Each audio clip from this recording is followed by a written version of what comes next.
Welcome, in front of me is a NAVITEL T787 and today I will show you how you can capture a screenshot on this device.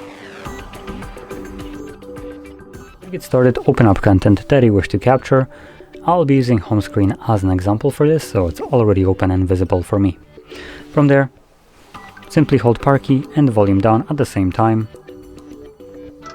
You'll have the sound along with the pop-up with share and edit options on the side, and after a moment it just disappears. Once it does so, you can find your screenshot in your Photos application, and from here navigate to Library and you will find an album called Screenshots, and in here obviously you will just find screenshots that I have captured over the time. So there we go.